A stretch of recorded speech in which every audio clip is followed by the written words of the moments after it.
been really a wonderful experience to participate in this webinar. And I would say that most of us, as Emily, by the way, was remarking just before, most of us have experiences of disciplinary conferences where, of course, you have a very exciting meetings with very competent colleagues, but at the same time, in some sense, you're all on the same boat and you know exactly where this boat is going, more or less. But here, you have a completely different kind of experience. This was about connecting a very diverse community from the point of view of the disciplinary backgrounds of people who were very different, the competencies that despite the difference in background, there was yet a further level of difference in the specific competence and interests, and of course the geographical variety of the group. So this was really refreshing and gave, I think, to all participants an incredible opportunity to understand in this moment what is the pulse of the different sensitivities, the different views on such a complex problem like infodemics. What if I should summarize briefly in one sentence, what was the purpose in the end of this exercise was probably establishing a forum for collective intelligence. It's really something about not simply just bringing together many reasoning people, but creating a new layer of reasoning that was really, in some sense, getting out the best of the single disciplinary perspectives. And this, of course, was difficult, and clearly we are just at the beginning of the journey.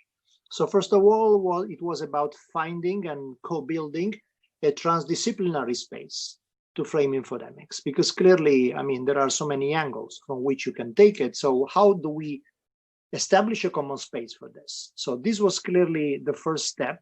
And I think that throughout, I mean, I of course had a different experience from Emily because I stayed in the same group for all the 4 stages. But what I saw, for example, was that this was this gradual building of this common space, and more confidently, we were able to interact with each other, knowing each other in ways that would really enable a different level of reflection. A second aspect is, of course, translating and in some sense going beyond disciplinary languages and mentalities, because of course in a situation like this everybody comes with a vocabulary, everybody comes with a frame of mind that is shaped by their own discipline, and it was very important and meaningful and difficult to establish more and more a common language. And in this sense, of course, what the glossary did was amazing. And I think, again, this is just the beginning. We can really do a lot starting from this glossary. And then, of course, the problem has been, and still is, the difficulty in achieving a synthesis. Could I say that now I have a clear idea how to tackle infodemics after this webinar? Of course not.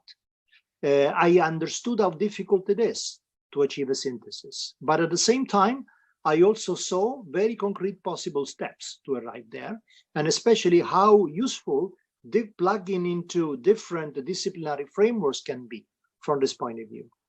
So I think that the common feeling that emerged from this interaction is, and it was just repeated also, by the way, at the end of the session, the final session by all participants, was the clear understanding of the value added of working together in this way. So I think that what the WHO did with this is already a milestone in its own right. The fact of creating an environment for such a level of global collaboration on an issue is an endeavor in itself. But more concretely, what did we get in terms of takeaways? Infodemic, I think that one thing that is clear, and I think it's also important to stress this further, is that there are several different viewpoints that are crucial to understand infodemic. There is a computational viewpoint. Of course, big data from this point of view are of crucial importance, and our ability to tap into this incredible flow of information is probably going to make the difference, because this means in particular being able to react in real time. It's almost impossible to have an evidence-based intervention through sources other than, for example, social media and online content that really enables you to close the feedback so quickly. Of course, this also entails some biases. There is, of course, a behavioral dimension, which is extremely important. And this, as we'll say in a moment, is also, of course, one of the frontiers for policy design.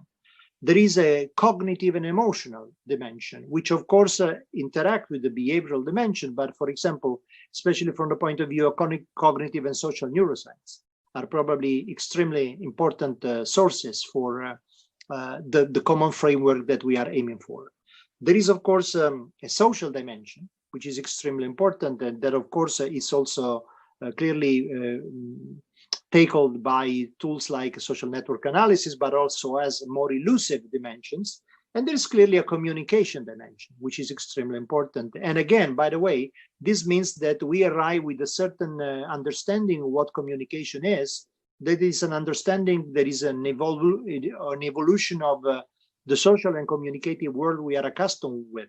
But the point is that in the new situation, probably the challenges also from the point of view of communication, for example, how to communicate effectively in the face of, let's say, epistemic community that believe that fake news are real. How do you really deal with this? This is something for which nobody really has today an established expertise. We really need to build together a completely new approach. So the point is that all these perspectives are important, and yet no single one of them is enough to tackle properly this particular challenge. So what is needed is, from this point of view, as an unprecedented level of disciplinary synthesis, which is interdisciplinarity to an extent, but probably it's more. It's creating a new discipline from scratch, from different contributions coming from different fields. And this is much more challenging, but also at the same time, I think, much more exciting also for the future developments of social science. At the same time, this also calls for unprecedented alliances, not only in terms of scholars and policymakers, academics. Of course, it has to go to cut through the whole society, the whole economy. And again, establishing this level of partnerships is particularly complicated and challenging, but indispensable. I think that some of the ways out that, by the way, also emerge from the discussion are, first of all, we need to design behavioral change interventions that really work. Probably the only way to flatten the curve in a moment like this and for a long time being will really be designing behavioral interventions that work.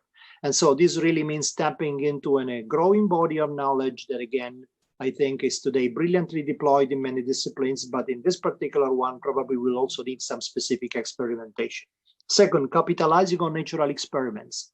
The point is that in moments like this, that are moments of exceptional change, you also have context for natural experiments that are absolutely impossible even to conceive of in normal times. So we really have to be able to catch the opportunity, to seize the opportunity whenever it happens, whenever it emerges. And so this really also means promptness of response with respect, for example, of the natural change situations that lend themselves to be studied to this purpose. And then cross-cultural research. What is emerging very clearly and was so clear from the discussion is the fact that infodemics is not a phenomenon that has a global, let's say, uniformity from the point of view of the various social cognitive aspects. Infodemics in different social cultural contexts have a completely different implications. Just to make an example, also if I take a completely apparently inoffensive kind of communication like satire or humor, what is satire and humor for one culture is not for another. So, for example, you can create fake news even unwillingly, simply because people misinterpret from a different cultural angle what you're saying.